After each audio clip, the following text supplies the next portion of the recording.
നമുക്കറിയാം, ഒരു ദിവസം യു.പിയിൽ നിന്ന് ഞെട്ടിക്കുന്ന ഒരു വാർത്ത കേട്ടുകൊണ്ടാണ് നമ്മൾ ഓരോരുത്തരും വാർത്താമാധ്യമങ്ങളെ സ്വീകരിച്ചത്.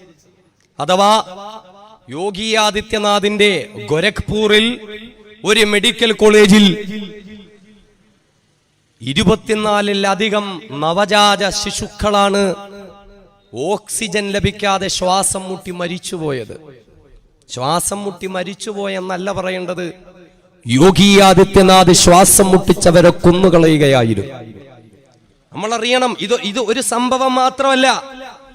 അതുമായി ബന്ധപ്പെട്ടിട്ടുള്ള അന്വേഷണങ്ങൾ നടത്തുമ്പോൾ ആ ഗോരഖ്പൂർ മെഡിക്കൽ കോളേജിൽ മാത്രം ഒരൊറ്റ മാസം 415 കുഞ്ഞുങ്ങളാണ് ശ്വാസം കിട്ടാതെ മരിച്ചുപോയത്. ഇയാളെ മനുഷ്യനെന്ന് പറയാൻ പറ്റുമോ? ഇയാളെ ഒരു മനുഷ്യനെന്ന് പറയാൻ പറ്റുമോ? പിഞ്ചു കുഞ്ഞുങ്ങളെ പോലും മരുംകൊല ചെയ്യുകയും ആ കുട്ടികളുടെ ജീവൻ രക്ഷിക്കാനുള്ള സംവിധാനങ്ങൾ ഒരുക്കുകയും ചെയ്യാത്ത പിശാചിന്റെ മനസ്സുമായി ജീവിക്കുന്ന മനുഷ്യ പിശാചാണ് യു.പിയിലെ മുഖ്യമന്ത്രിയായ യോഗി ആദിത്യനാഥ്. ഏകദേശം 8 മാസം കൊണ്ട് 1250 കുഞ്ഞുങ്ങളെയാണ് യോഗി ആദിത്യനാഥ് ശ്വാസം മുട്ടിച്ചു കൊന്നുകളഞ്ഞിരുന്നത് യു.പിയിൽ. കൊച്ചു കുഞ്ഞുങ്ങളെ പോലും അയാൾ വെറുതെ വിട്ടില്ല. എന്ന് മാത്രമല്ല, ഇങ്ങനെ കുഞ്ഞുങ്ങൾ കൊല ചെയ്യപ്പെട്ടുകൊണ്ടിരിക്കുമ്പോൾ ഇനിയും ഈ അവസ്ഥ കണ്ടു നിൽക്കാൻ പറ്റില്ല എന്ന് മനസ്സിലാക്കി, ഇനിയും ഇങ്ങനെ വെറുതെ നിന്നിട്ട് കാര്യമില്ല എന്ന തിരിച്ചറിവോടുകൂടി തന്റെ സ്വന്തം ശമ്പളത്തിൽ നിന്ന് സർക്കാർ ഹോസ്പിറ്റലുകളിലേക്ക് ഓക്സിജൻ സിലിണ്ടർ വാങ്ങാൻ തയ്യാറായി വന്ന ഒരു ഡോക്ടർ ഉണ്ടായിരുന്നു, ഡോക്ടർ കഫീൽ ഖാൻ. നമ്മൾ ആരും ആ പേര് മറന്നിട്ടില്ല. അദ്ദേഹത്തെ ആദ്യം നമ്മൾ അറിയുന്നത് സ്വന്തം പണത്തിൽ നിന്ന് ഈ കുട്ടികളുടെ ജീവൻ രക്ഷിക്കാൻ ഓക്സിജൻ സിലിണ്ടറുകൾ മേടിച്ചു കൊടുത്ത ഒരു ഡോക്ടർ എന്നുള്ള നിലയിലായിരുന്നു. പക്ഷേ കുഞ്ഞുങ്ങളുടെ ജീവൻ രക്ഷിക്കാൻ ഓക്സിജൻ സിലിണ്ടർ വാങ്ങിക്കൊടുത്ത കഫീൽ ഖാനെ ഭീകരവാദിയായി ചിത്രീകരിച്ചുകൊണ്ട് യോഗി ആദിത്യനാഥ് ജയിലിൽ അടക്കുകയായിരുന്നു ചെയ്തത്. മാസങ്ങളോളം അദ്ദേഹം ജയിലിൽ കിടന്നു. വലിയ പ്രതിഷേധങ്ങളും പ്രക്ഷോഭങ്ങളും ഉണ്ടായി. അങ്ങനെ അദ്ദേഹത്തിന് ജാമ്യം ലഭിച്ചു. പക്ഷേ എന്നിട്ടും ആ മനുഷ്യനെ വെറുതെ വിട്ടില്ല. എന്തിനാ? ആദിത്യനാഥിനെതിരെ പാർട്ടി ഉണ്ടാക്കിയതിനല്ല, പിന്നെ മരണപ്പെട്ടുകൊണ്ടിരിക്കുന്ന കുഞ്ഞുങ്ങളുടെ മരണനിരക്ക് കുറയ്ക്കാൻ സ്വന്തം പണം കൊടുത്തുകൊണ്ട് തന്റെ സ്വാധീനം ഉപയോഗിച്ചുകൊണ്ട് സർക്കാർ ഹോസ്പിറ്റലുകളിലേക്ക് ഓക്സിജൻ സിലിണ്ടർ കൊണ്ടുവന്നതിനൊരു മനുഷ്യനെ വേട്ടയാടുകയാണ് യോഗി ആദിത്യനാഥ്. ജയിലിൽ കിടന്നുകൊണ്ട് ജയിൽ അനുഭവങ്ങൾ വിവരിച്ചുകൊണ്ട് കഫീൽ ഖാൻ തന്റെ സഹോദരൻ ഒരു കത്തെഴുതി. എന്ന് പറഞ്ഞാൽ 500 പേരോളം കിടക്കേണ്ടുന്ന സ്ഥലങ്ങളിൽ 3000-ലധികം ആളുകളെ കൊണ്ടുവന്ന് കുത്തി നിറച്ചിരിക്കുകയാണ് യോഗി ആദിത്യനാഥ്. പലരും പലവിധ രോഗങ്ങൾ കൊണ്ട് ബുദ്ധിമുട്ടുന്നു. രോഗം പടർന്നു പന്തലിക്കുന്നു. അതിരൂക്ഷമായ വിയർപ്പിന്റെ ഗന്ധം കൊണ്ട് ജയിലറകൾക്കുള്ളിൽ കിടക്കാൻ പറ്റില്ല. വായു സഞ്ചാരമില്ല, പ്രകാശമില്ല, കൃത്യമായ നല്ല ഭക്ഷണമില്ല, വൃത്തിയും വെടുപ്പുമില്ല. രാത്രിയിൽ ഉറങ്ങാൻ കിടക്കുമ്പോ 4-5 ആളുകളുടെ ശരീരത്തിൽ കൈകാലുകൾ വെച്ചിട്ടല്ലാതെ ഒരാൾക്കും ആ ജയിലറകൾക്കുള്ളിൽ ഉറങ്ങാൻ പറ്റില്ല. ഇത്രയും ക്രൂരമായ നടപടികളാണ് യോഗി ആദിത്യനാഥിന്റെ ഉത്തർപ്രദേശിൽ നടന്നുകൊണ്ടിരിക്കുന്നത്. സഹോദരങ്ങളെ, ഇന്ത്യ രാജ്യത്ത് ഏറ്റവും കൂടുതൽ വ്യാജ ഏറ്റുമുട്ടലുകളും തല്ലിക്കൊലകളും നടത്തപ്പെട്ടുകൊണ്ടിരിക്കുന്നത് യോഗി ആദിത്യനാഥിന്റെ യു.പിയിലാണ്. പശുവിറച്ചി കൈവശം വെച്ചു എന്ന പേര് പറഞ്ഞ്, പശുവിറച്ചി തിന്നു എന്ന പേര് പറഞ്ഞുകൊണ്ട്, അതേപോലെ തെരുവോരങ്ങളിൽ പുഴുവെടുത്ത് ചീഞ്ഞു മാറുന്നതായ പശുവിന്റെ ശരീരങ്ങൾ വഴിവക്കിൽ കിടക്കുമ്പോൾ ആ പശുവിന്റെ ശരീരം സംസ്കരിക്കാൻ ആരുമില്ലാതെ വരുമ്പോൾ ആ പശുവിന്റെ ശരീരത്തിൽ ചീഞ്ഞളഞ്ഞു മാറുന്ന ശരീരത്തിലെ തോലുരിച്ചെടുത്ത് ബാക്കിയുള്ള ഭാഗം കൊണ്ടുപോയി കുഴിച്ചിട്ടിട്ട് ഈ തോല് കമ്പോളത്തിൽ കൊണ്ടുപോയി കച്ചവടം ചെയ്തുകൊണ്ട് കിട്ടുന്നതായ 200-300 രൂപ കൊണ്ട് ഒരാഴ്ച കുടുംബത്തിന്റെ പട്ടിണി മാറ്റാമല്ലോ എന്ന് കരുതുന്ന പാവപ്പെട്ട ദലിതുകളായ സഹോദരങ്ങൾ ഈ പ്രവർത്തനം ചെയ്തതിന്റെ പേരിൽ പട്ടാപ്പകലിൽ പൊരിവെയിലത്ത് പരിപൂർണ നഗ്നരായി പോസ്റ്റിൽ കെട്ടിയിട്ടിട്ട് ബെൽറ്റ് കൊണ്ടും തടി കൊണ്ടും മടി കൊണ്ടും മാറി മാറി അവിടെ അവിടിച്ച് അവശരാക്കുന്ന നിലയിൽ തല്ലിക്കൊലകൾ നടന്നുകൊണ്ടിരിക്കുന്ന ഒരു സംസ്ഥാനമാണ് ആദിത്യനാഥിന്റെ ഉത്തർപ്രദേശ് എന്ന് പറയുന്നത്.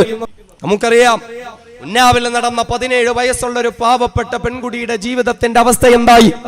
17 വയസ്സുള്ള പെൺകുട്ടി മുസ്ലിമല്ല, ഒരു ഹിന്ദുവായ പെൺകുട്ടിയുടെ കാര്യമാണ് ഇത് പറയുന്നത്.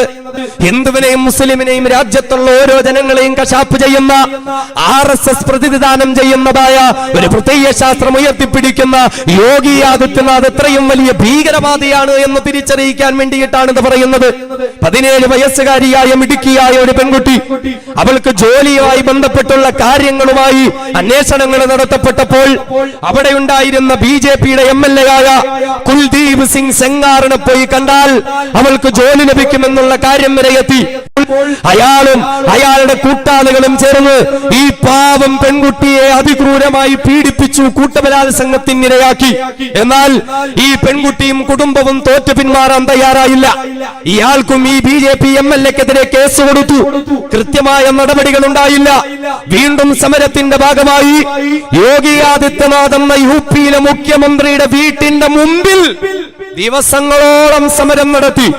തന്റെ വീട്ടിന്റെ മുമ്പിൽ പീഡിപ്പിക്കപ്പെട്ട ഒരു പെണ്ണും കുടുംബവും ഒന്ന് സമരം ചെയ്തിട്ട് യോഗി ആദിത്യനാഥ് തിരിഞ്ഞുപോലും നോക്കിയില്ല. അവസാനം നിരാശ തോന്നി. പെൺകുട്ടിയും കുടുംബവും സമരം അവസാനിപ്പിച്ചു പോയി. പക്ഷേ യോഗി അവരെ വെറുതെ വിടാൻ തീരുമാനിച്ചില്ല. തോക്ക് കൈവശം വെച്ചു എന്ന കള്ളക്കേസ് പിടിച്ചുകൊണ്ട് ആ പെൺകുട്ടിയുടെ പിതാവിനെ ജയിലിലടച്ചു. ജയിലിലടച്ചിട്ട് അതിക്രൂരമായ ആ മനുഷ്യനെ പീഡിപ്പിച്ചു.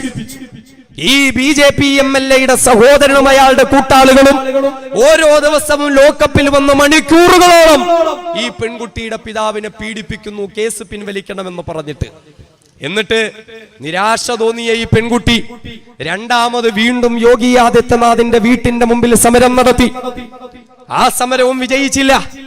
അവസാനം നീതി കിട്ടാതെ താനെന്തിന് ജീവിക്കണമെന്ന് കരുതി ആ പെൺകുട്ടി യോഗിയുടെ വീട്ടിന്റെ മുമ്പിൽ മണ്ണെണ്ണ ഒഴിച്ച് തീ കൊളുത്തി ആത്മഹത്യക്ക് ശ്രമിച്ചു. പക്ഷെ അവൾ മരണപ്പെട്ടില്ല.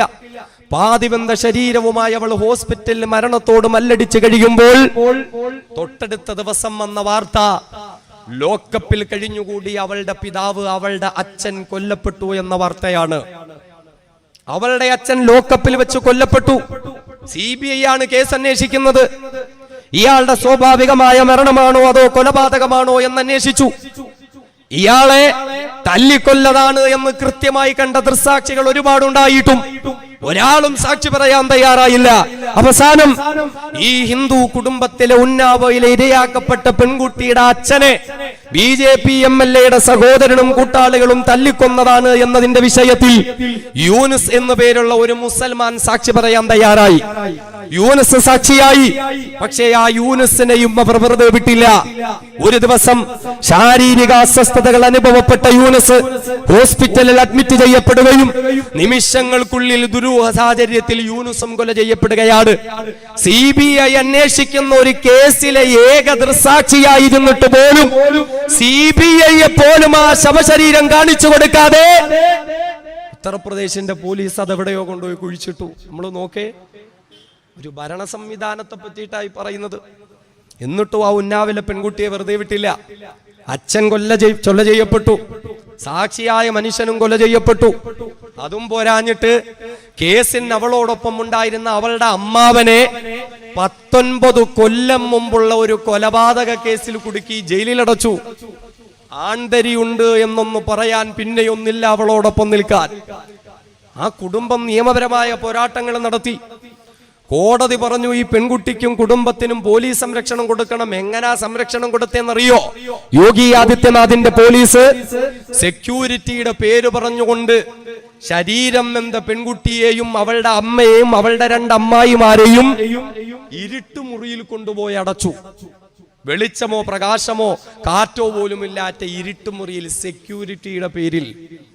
എന്നിട്ട് കേസിന്റെ ആവശ്യമായ ആ പെൺകുട്ടിക്കും കുടുംബത്തിനും ഒരു യാത്ര പോകേണ്ടി വന്നപ്പോൾ വളരെ ഐഡിയപരമായി പോലീസ് അതിൽ നിന്ന് കാര്യകാരണങ്ങൾ പറഞ്ഞൊഴിവാവുകയും ഇവർ യാത്ര ചെയ്തുകൊണ്ടിരുന്ന കാറിലേക്ക് നമ്പർ പ്ലേറ്റിൽ കറുത്ത പെയിന്റ് അടിച്ച ഒരു ലോറി വന്നിടിച്ചു കയറുകയും കേസിലെ പ്രധാന സാക്ഷിയായിരുന്ന അമ്മായി ഉൾപ്പെടെ 2 അമ്മായിമാരും കൊല ചെയ്യപ്പെടുകയും ഈ പെൺകുട്ടിയും അവളുടെ അമ്മയും നട്ടെല്ല് തകർന്ന് ശരീരം തളർന്ന് ഹോസ്പിറ്റലിൽ അഡ്മിറ്റ് ആക്കപ്പെടുകയും ചെയ്തു.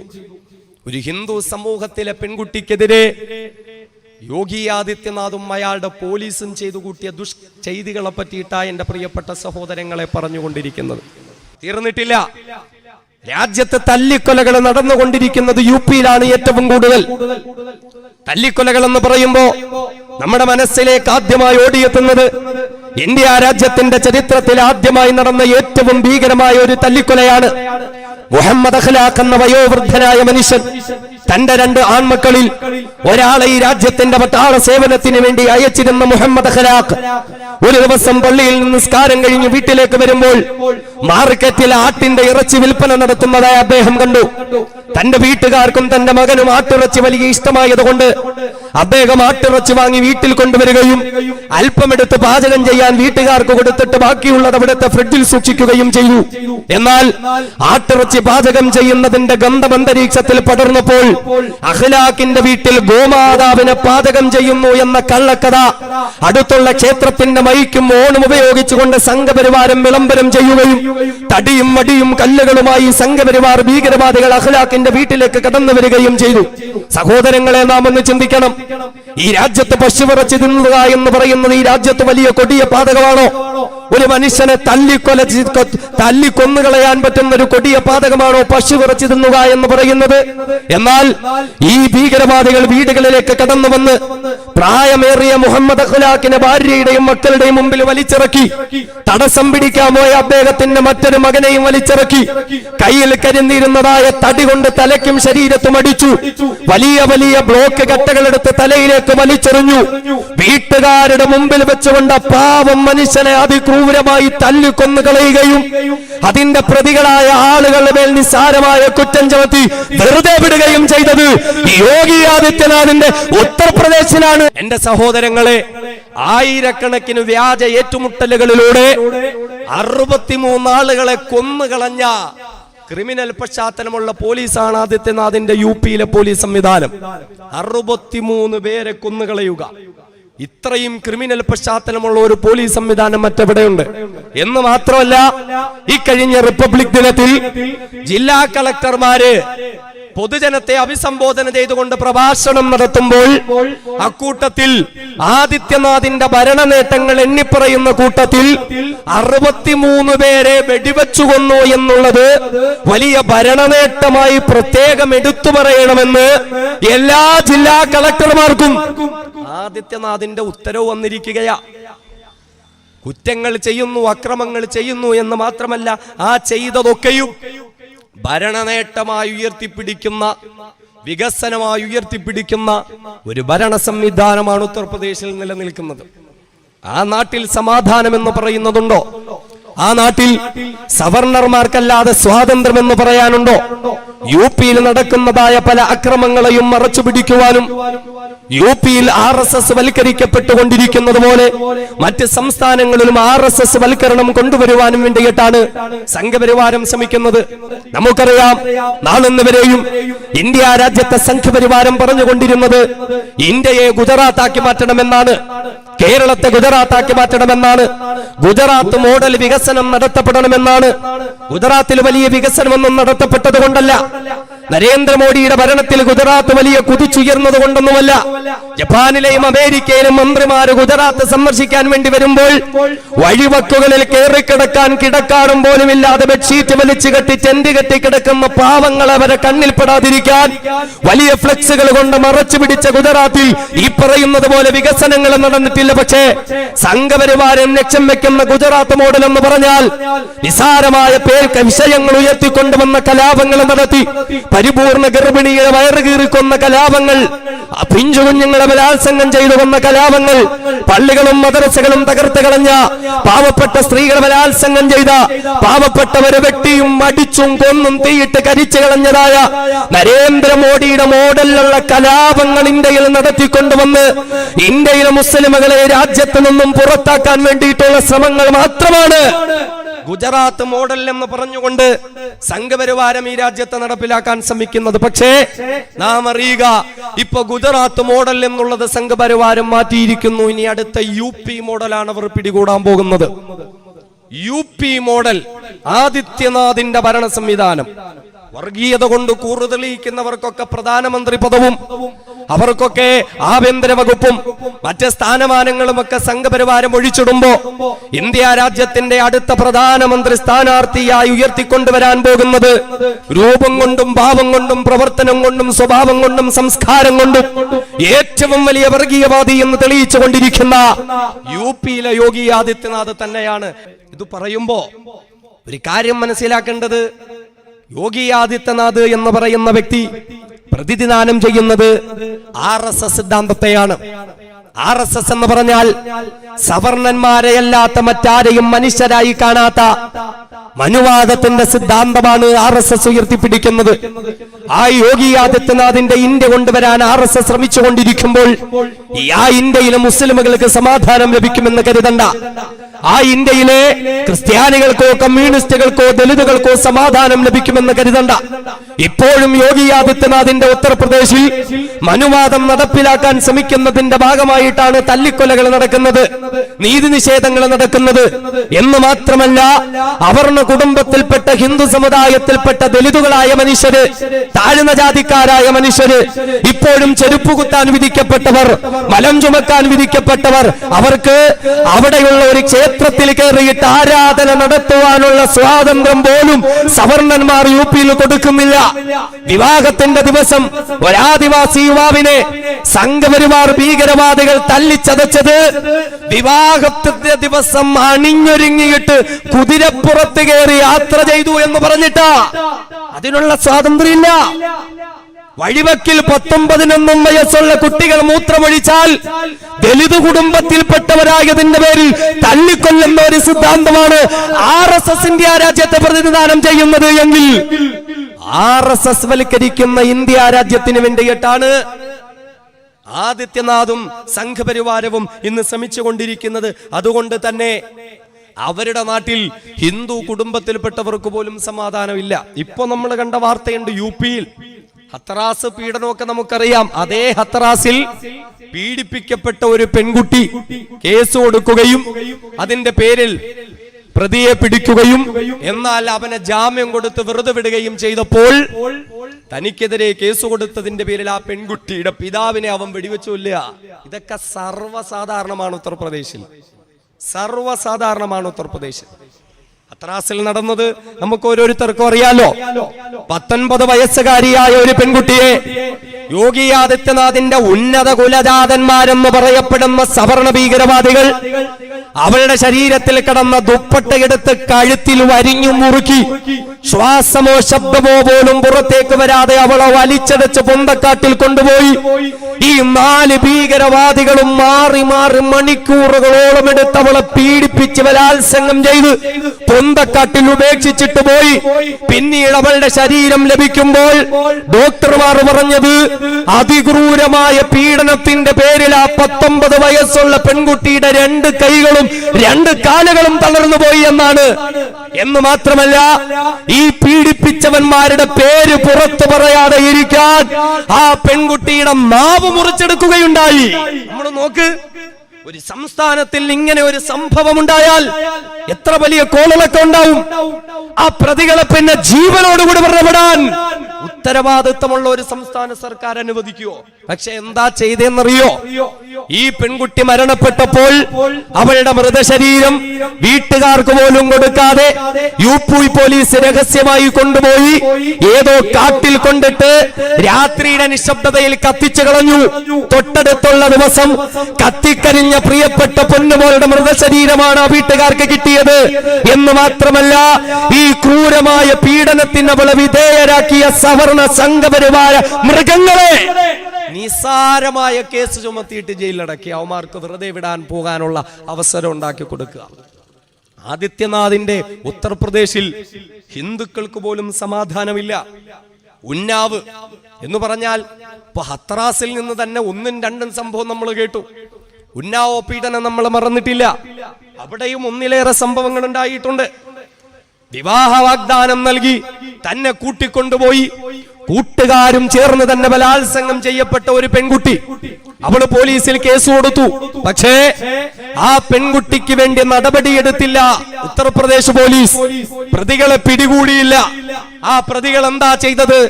തങ്ങൾക്കെതിരെ പരാതി കൊടുത്തതിന് ഉന്നാവിലെ പാവപ്പെട്ട പെൺകുട്ടിയെ ജീവനോടെ പിടിച്ചുകൊണ്ടുവന്ന് നിർത്തി. ശിക്ഷ എന്നോണം അവളുടെ തലയ്ക്ക് മീതെ മണ്ണെണ്ണ ഒഴിച്ച് ജീവനോടെ അവളെ ചുട്ടേരിച്ചിട്ട് ഇഞ്ചിഞ്ചായി വേദന അനുഭവിച്ചവൾ മരണപ്പെടുകയായിരുന്നു. ഇരകളോടൊപ്പം നിൽക്കാൻ ഉത്തർപ്രദേശ് പോലീസിന് പറ്റുന്നില്ല. ഉത്തർപ്രദേശ് പോലീസിൽ എങ്ങനെ ആളുകളെ റിക്രൂട്ട് ചെയ്യുന്നറിയോ? പ്രത്യേകമായ സംഘടനകളും ഏജൻസികളുമുണ്ട്. അതിൽ നിന്ന് RSSനോട് പ്രതിബദ്ധതയും കൂറും പുലർത്തുന്നവർക്ക് മാത്രമാണ് പോലീസിലേക്ക് റിക്രൂട്ട്മെന്റ് നൽകിക്കൊണ്ടവരെ പോലീസുകാരാക്കിക്കൊണ്ടിരിക്കുന്നത്. ഇന്ത്യ രാജ്യത്തിന്റെ സംസ്ഥാനങ്ങളിൽ ഏറ്റവും കൂടുതൽ ക്രിമിനൽ കേസുകളുള്ളത് ആദിത്യനാഥിന്റെ ഉത്തർപ്രദേശ് എന്ന സംസ്ഥാനത്തിലാണ്. ഇന്ത്യ സംസ്ഥാനത്തിന്റെ ഉള്ളിൽ ഏറ്റവും ക്രൂരനായ, ഏറ്റവും മോശമായ കേസുകളുള്ള, ഏറ്റവും കൂടുതൽ ക്രിമിനൽ പശ്ചാത്തലമുള്ള ഒരു മുഖ്യമന്ത്രി ആരെന്ന് ചോദിച്ചാൽ അത് ഉത്തർപ്രദേശിന്റെ മുഖ്യമന്ത്രിയായ യോഗി ആദിത്യനാഥ് തന്നെയാണ്. അയാളാണ് ക്രിമിനൽ പശ്ചാത്തലമുള്ള മുഖ്യമന്ത്രിമാരിൽ ഒന്നാം സ്ഥാനത്ത് നമുക്ക് നിർത്താൻ പറ്റുന്നത്. നിസ്സാര കേസൊന്നുമല്ല. വണ്ടിക്ക് കല്ലെറിഞ്ഞതോ സമരം നടത്തിയതോ ഒന്നുമല്ല. അതിഭയങ്കരമായ കലാപങ്ങൾക്ക് ആഹ്വാനം നടത്തിയ കേസുകൾ ഉൾപ്പെടെ, കൊലപാതക ശ്രമങ്ങളും അതിനോടനുബന്ധിച്ച കേസുകളും ഉൾപ്പെടെ വലിയ വലിയ ഭീകരമായ കേസുകളുള്ള ഒരു മുഖ്യമന്ത്രിയാണ് ഉത്തർപ്രദേശ് സംസ്ഥാനം ഭരിച്ചുകൊണ്ടിരിക്കുന്ന യോഗി ആദിത്യനാഥ് എന്ന് പറയുന്നത്. അദ്ദേഹത്തിന്റെ മന്ത്രിസഭയിൽ നിലവിൽ 35 MLAമാർ വർഷങ്ങളോളം ജീവപര്യന്തം തടവ് ശിക്ഷ വിധിക്കപ്പെട്ട് ജയിലിൽ കിടക്കുവാനുള്ള നിലയിൽ കുറ്റകൃത്യങ്ങളിൽ പങ്കെടുത്തിട്ടുള്ളവരാണ്. അതേപോലെ UPയിലെ 81 മുൻ MLAമാർ ഇതേപോലെ ജീവപര്യന്തം ശിക്ഷ ലഭിക്കുവാനുള്ള കുറ്റങ്ങൾ ചെയ്തിട്ടുള്ളവരാണ്. UPയിലെ എത്രയോ MPമാർ വലിയ വലിയ കലാപങ്ങൾക്കും സ്ഫോടനങ്ങൾക്കും കൊലപാതകങ്ങൾക്കും പ്രതികളാക്കപ്പെട്ടുകൊണ്ട് ശിക്ഷകൾ ഏറ്റുവാങ്ങാൻ വിധിക്കപ്പെട്ടിട്ടുള്ളവരാണ്. എന്ന് പറഞ്ഞാൽ ഇത്രയും ക്രിമിനൽ പശ്ചാത്തലമുള്ളതായ ഒരു ഭരണ സംവിധാനം നിലനിൽക്കുന്ന ഒരു സംസ്ഥാനത്താണ് നിരപരാധികളായ 2 ചെറുപ്പക്കാരെ പിടിച്ചിട്ട് അവരെ ഭീകരവാദികളായി ചിത്രീകരിച്ചു കൊണ്ടിരിക്കുന്നത്. എന്താണ് ഉത്തർപ്രദേശിൽ നടന്നുകൊണ്ടിരിക്കുന്നതെന്ന് നിങ്ങൾ ഓരോരുത്തരും അറിയണം. ഓരോ 90 മിനിറ്റുകളിലും ഓരോ കുഞ്ഞുങ്ങൾ ഉൾപ്പെടെ പീഡിപ്പിക്കപ്പെട്ടുകൊണ്ടിരിക്കുന്ന സംസ്ഥാനമാണ് ഉത്തർപ്രദേശ് എന്ന് പറയുന്നത്. 6ഉം 7ഉം വയസ്സുള്ള കുഞ്ഞുങ്ങളെ പോലും പീഡിപ്പിക്കപ്പെടുന്നു. അവർ ബലാത്സംഗം ചെയ്യപ്പെടുന്നു. അവർ തടിയും വടിയും കൊണ്ട് തല്ലിക്കൊല ചെയ്യപ്പെടുന്നുണ്ട്. അങ്ങനെയുള്ള ഭീകരവൽക്കരിക്കപ്പെട്ട ഒരു സംസ്ഥാനമാണ് യോഗി ആദിത്യനാഥിന്റെ ഉത്തർപ്രദേശ് എന്ന് പറയുന്നത്. എന്ന് മാത്രമല്ല, ഓരോ 2 മണിക്കൂറുകളിലും ഓരോ സ്ത്രീകൾ വീതം ബലാത്സംഗം ചെയ്യപ്പെടുന്ന, സ്ത്രീകൾക്ക് സംരക്ഷണമില്ലാത്ത, സ്ത്രീകൾക്ക് സുരക്ഷയില്ലാത്ത, സ്വസ്ഥമായി വീട്ടിൽ നിന്നൊന്ന് പുറത്തിറങ്ങാൻ പോലും കഴിയാത്ത നിലയിൽ സ്ത്രീ സുരക്ഷയ്ക്ക് വിള്ളൽ വന്നിരിക്കുന്ന, ഓരോ 2 മണിക്കൂറുകളിലും ഓരോ സ്ത്രീകൾ വെച്ച് പീഡിപ്പിക്കപ്പെടുന്ന, ബലാത്സംഗം ചെയ്യപ്പെടുന്ന ഒരു സംസ്ഥാനമാണ് ആദിത്യനാഥ് ഭരണം നടത്തുന്ന ഉത്തർപ്രദേശ് എന്ന് എന്റെ പ്രിയപ്പെട്ട സഹോദരങ്ങളെ തിരിച്ചറിയുക. ഓരോ ദിവസവും സ്ത്രീകൾക്കെതിരെയുള്ള ആക്രമണത്തിന്റെ പേരിൽ ഏറ്റവും കുറഞ്ഞത് 150 കേസുകൾ ഓരോ ദിവസവും ഉത്തർപ്രദേശ് സംസ്ഥാനത്തിൽ റിപ്പോർട്ട് ചെയ്യപ്പെടുകയാണ്. ഒരു ദിവസം ഏറ്റവും കുറഞ്ഞത് 150 സ്ത്രീകളെ ആക്രമിച്ച കേസ്. നമ്മൾ നോക്കണം, അവിടെ ഒരു ഭരണ സംവിധാനം ഉണ്ടോ? അവിടെ ഒരു പോലീസ് സംവിധാനമുണ്ടോ?